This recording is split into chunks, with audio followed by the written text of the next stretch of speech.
जुड़ चुके हैं आपसे माटीगढ़ थाने क्षेत्र से एक जगह से, जहां पर आपको बता दे एक प्रेमी जो कि प्रेमिका के घर के सामने धरने पे बैठे हुए वो तस्वीरें आप सभी के साथ दिखा रहा। हालांकि ये बताया जा रहा है कि पहले प्यार, फिर शादी, फिर प्रेमिका को छोड़ करके भाग गया प्रेमी, जिसलिए प्रेमिका प्रेमी के घर के सामने यहाँ पर धरने पर बैठे हुए देख सकते हैं। ये जो है प्रेमी का घर है, जहाँ पर प्रेमिका 2 दिनों से लगातार यहाँ पर धरने पर बैठी हुई है। इनका बस एक ही मांग है, इनको जो शादी जो हुआ इन लोगों के बीच जो शादी हुआ मंदिर में, इनका हक नहीं मिल पा रहा है, जिस कारण से यहाँ पर जो है फिलहाल जो है ये जो है प्रेमिका यहाँ पर धरने पर फिलहाल जो है लड़के के घर के सामने बैठी हुई है। वो तस्वीरें आप सभी के साथ दिखा रहा है। हालांकि ये क्या मांजरा है वो भी हम जानने का प्रयास करेंगे युवती से, प्रेमिका से। फिलहाल बता दें ये घटना है 4 साल पहले, जो कि 4 साल पहले आपको बता दे एक प्रेमिका और एक प्रेमी जो कि प्यार करते थे, उसके बाद 4 सालों बाद इन लोगों ने शादी किया, जिनके बाद आपको बता दे 4 सालों के बाद भी बता दे इन लोगों ने शादी करने के बाद प्रेमिका को छोड़ करके प्रेमी भाग गया, जिनके बाद यहाँ पर जो है प्रेमिका प्रेमी के घर के सामने आपको बता दे यहाँ पर जो है बैठ करके यहाँ पर 2 दिनों से लगातार धरने पर बैठी हुई है। साथ ही साथ अपने साथ वो डॉक्यूमेंट्स फोटो भी लेकर के बैठी हुई है, जो कि शादी किया और साथ ही साथ मंदिर में शादी करने के बाद जो लगातार उनसे कांटेक्ट करने का प्रयास भी कर रही है। लेकिन कई दिनों से जो है वो युवक जो कि जिनसे प्यार करती थी वो फरार हो गई है। बस ये जो युवती है उनकी एक ही मांग है कि हम लोगों ने शादी किया है, हमारा जो शादी का जो हक है वो मिलना चाहिए, हम दोनों साथ रहना चाहते हैं, बस वो उनके साथ जो कि रहना चाहिए। जिस कारण से ये जो फिलहाल यहाँ पर जो आप देख पा रहे हैं किस तरह से यहाँ पर जो है कुछ फोटोज लेकर के फिलहाल जो है लड़के के घर के सामने, जो कि अपने हस्बैंड के घर के सामने यहाँ पर बैठी हुई है। हस्बैंड कई दिनों से बता दे यहाँ पर फरार है, पिछले 2 दिनों से ये जो है यहीं पर धरने पर बैठ करके यहाँ पर जो अपना हक फिलहाल जो है मांग रही है, खुद अकेले जो है लड़ाई लड़ रही है। इस मामले को लेकर के थाने में शिकायत भी दी थी, थाने की पुलिस भी यहाँ पर आई थी। फिलहाल थाने की पुलिस भी इस मामले को लेकर के जांच पड़ताल कर रही है। फिलहाल ये जो युवती है आपको बता दे कुछ दिनों पहले ही एक युवक के साथ शादी करती है, जिनके बाद आपको बता दे शादी करने के कुछ ही दिनों बाद 2 दिनों बाद युवक जो है फरार हो जाता है। इस युवती को छोड़कर, प्रेमिका को छोड़कर प्रेमी जो है वो फरार हो जाता है, जिनके बाद प्रेमिका प्रेमी के घर के सामने आती है, ससुराल वालों से बात करती है, उनके मम्मी पापा से बात करती है, जिनके बाद उनके मम्मी पापा का कहना है कि हम लोग ये शादी से राजा मंदी नहीं है, जिस कारण से युवती जो है उनके घर के सामने आपको बता दे ये जो है ये प्रेमी का घर है, जो कि युवक जिससे ये शादी किया उनका घर है। इसी के घर के सामने, गेट के सामने ये जो है बैठ करके फिलहाल जो है धरना कर रही है। ये 2 दिनों से फिलहाल इसी तरीके से बैठ करके जो है धरना कर रही है। फिलहाल बता दे युवती का जो कहना है, जो जानकारी मिल पा रही युवती का कहना है, जो लड़के के जो घर वाले हैं, लड़के के घर वाले का माँ पापा का कहना है कि इनको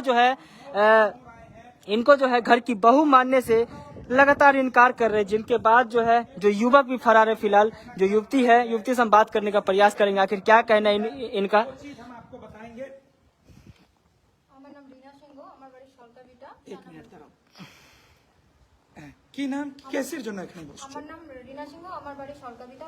আমি জ্যোতির্ময় সিংহের সাথে 4 বছর থেকে রিলেশনশিপে থাকি।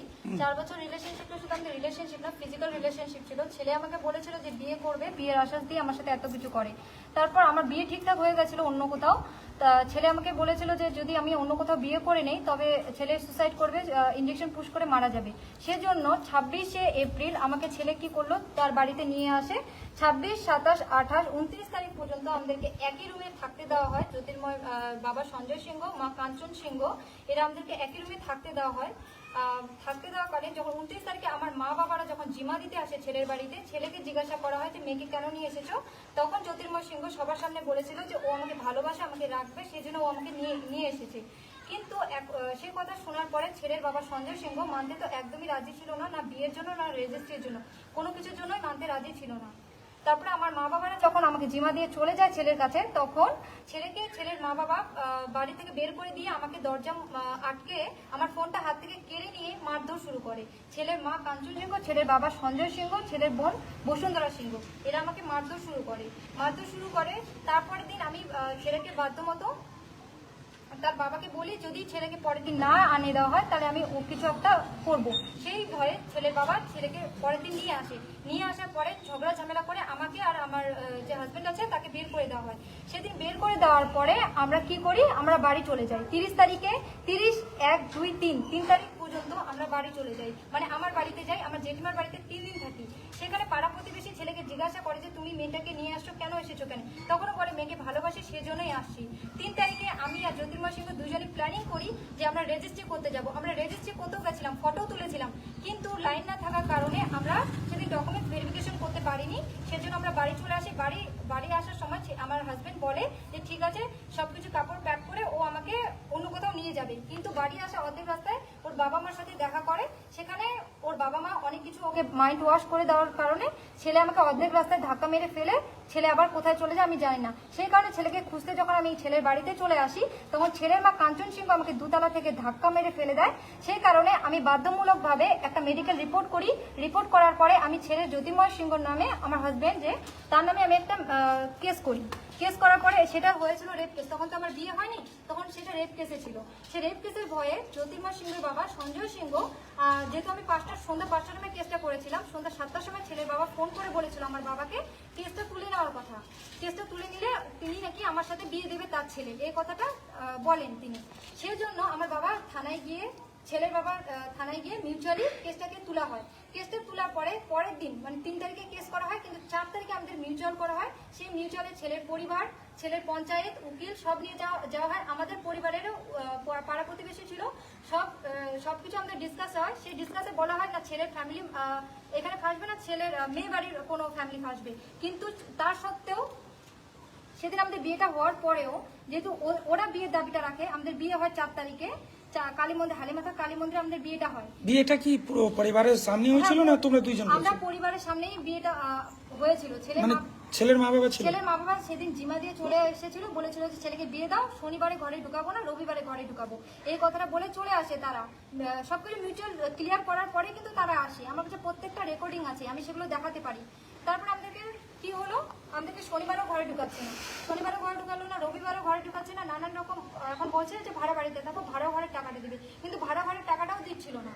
তারপরে কি হলো, আমরা 1 মাস আমরা ভাড়া বাড়িতে থাকি, সত্যেন বসে আমরা ভাড়া বাড়িতে ছিলাম। ভাড়া বাড়িতে থাকাকালীন আমার সাথে কি হলো, মোটামুটি আমরা মাঝখানে ঠিকই ছিল। তারপরে হঠাৎ কি হলো, একদিন দারু খেয়ে এসেছে রাত 3টার সময়। রাত 3টার সময় যখন দারু খেয়ে আসে তখন আমি ছেলের বাবা সঞ্জয় সিংহ রাত 3টার সময় ছেলেকে জিজ্ঞাসা করে যে বাবু ঘরে ঢুকছিস? এই কথাটা শোনার পরে আমি ছেলেকে বলি যে এত রাত্রে কার বাবা এইভাবে ফোন করে জিজ্ঞাসা করে যে বাড়ি ঢুকছিস? তখনই আমার হাজবেন্ড কি করে, সঙ্গে সঙ্গে আমাকে নিয়ে মানে বকা দিদি দিয়ে মাঝে মাঝে আমার বাড়িতে নিয়ে যায়, মানে আমার বাবার বাড়িতে নিয়ে যায়। সেখানে গিয়ে কি করে প্রচন্ড করে ঝগড়া ঝামেলা করে। সেখানে পাড়ার লোক তো প্রচন্ড রেগে গেছিল, কিন্তু আমি বলছি জন্য ছেলে কিন্তু মার খায়নি, তাহলে কিন্তু ওকে ওই দিনই সবাই শেষ করে দিত। তারপরে কি হলো, সেদিন সবার সামনে বলেছে যে 5 লাখ টাকা লাগবে, সোনা লাগবে, এ লাগবে, ও লাগবে, এসবের দাবি করে, কারণ ও একটাই ছেলে। এই সব দাবি করে আমাকে কি করলো, আবার দাবি করে ঝগড়া ঝামেলা করে আমাকে নিয়ে আবার ভাড়া বাড়িতে চলে আসলো। ভাড়া বাড়িতে আমরা আবার থাকি।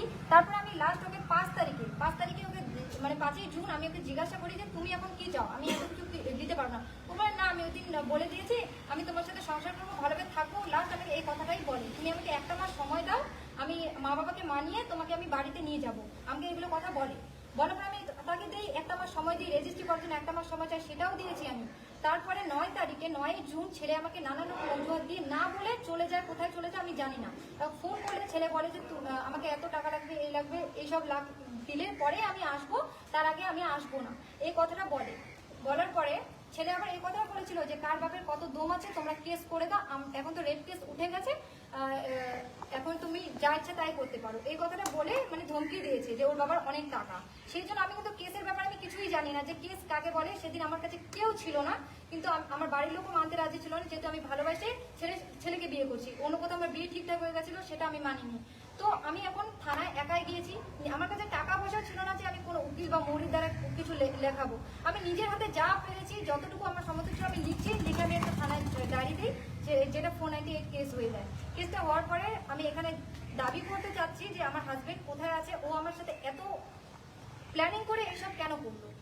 আমি আমার হাজবেন্ডকে চাই, নাহলে আমি এখানেই সুসাইড করবো, এটাই আমার লাস্ট কথা। আর যদি ওরা এটাই চায় যে আমি সুসাইড করবো, তবে এটাই ঠিক, আমি এটাই করতে রাজি, কিন্তু আমার হাজবেন্ডকে লাগবে। কিন্তু আমি এখানেই থাকবো, এখানে যতক্ষণ আমার হাজবেন্ড আসবে না আমি এখান থেকে উঠবো না। আচ্ছা, একটা কথা জিজ্ঞেস করছি, এই যে আপনারা বললেন, আপনি যে বললেন বিয়ের কথাটা, ভালোবাসাটা কি মানে কতদিন আগেকার 4 ভালোবাসা? বছরের ভালোবাসা ছিল আমাদের। কলেজে আমাদের দেখা হয়। কোন কলেজ? বাগডোগরা কেজিটিএম কলেজে আমাদের দেখা হয়। আচ্ছা, সেখানে আমাদের ভালোবাসা হয় 4 বছর। ছেলে আমাকে নানান রকম বিয়ের আশ্বাস দিয়ে আমাদের ফিজিক্যালি রিলেশনশিপ করে, এমনি যদি করতো এতটা দূরে আসতো না। ফিজিক্যাল রিলেশনশিপ করার পরে বিয়ের কথা বলে আমার অন্য জায়গায় বিয়ে ভেঙে তারপরে ছেলে যদি এরকম করছে, তাহলে আমি আমার জীবন তো নষ্ট করে দিয়েছে, আমার জীবন তো একদম নষ্ট করে দিয়েছে। না আমি এদিক হতে পারছি না এদিক, আমার মা বাবা বা কেউ আমার সাপোর্টে নেই, আমার শ্বশুরবাড়ির কেউ সাপোর্টে নেই, আমার হাজবেন্ডও এখন নেই। আমি কি করব? আপনারা আমাকে বিচার করে দিন, আমি কি করব এখন? আপনি কবে থেকে এখানে ধর্ণা আমি এখানে কালকে দুপুর 2টো থেকে আছি, মানে পুলিশ 21 তারিখ। পুলিশ আসছিল? পুলিশ এসেছিল কালকে রাত্রেবেলা, বলেছিল যে এখানে আমি ধর্ণা দিতে না, কিছু হয়ে যেতে পারে। তো আমি পুলিশকে এটা জানিয়ে দিয়েছিলাম, প্রশাসনকে আমি জানিয়ে দিয়েছি আমি যদি এখান থেকে উঠি তাহলে আমার লাশই উঠবে, আদারওয়াইজ আমি এখান থেকে উঠবো না। আমার হাজবেন্ডকে চাই আমার। ও আমার সাথে এতটা প্রতারণা কিভাবে করতে পারবে? বাড়িতে এখন নেই কেউ? বাড়িতে আছে। কালকে কি করেছে, কালকে এরা তালা মেরে ভিতরে ওরা সবাই আছে, ভিতরে আছে। আজকে মর্নিং এ আমার সাথে নানান রকম ঝগড়াঝাটি হয়, মানে আমি ঝগড়া করিনি, ওর মা আমাকে উল্টো পাল্টা গালাগালি করে। আমি যে এই জায়গাটাতে বসে আছি, জলের পাইপ নিয়ে এসে জল দিয়ে পুরো ইয়ে করে, মানে আমাকে এখান থেকে হাঁটানো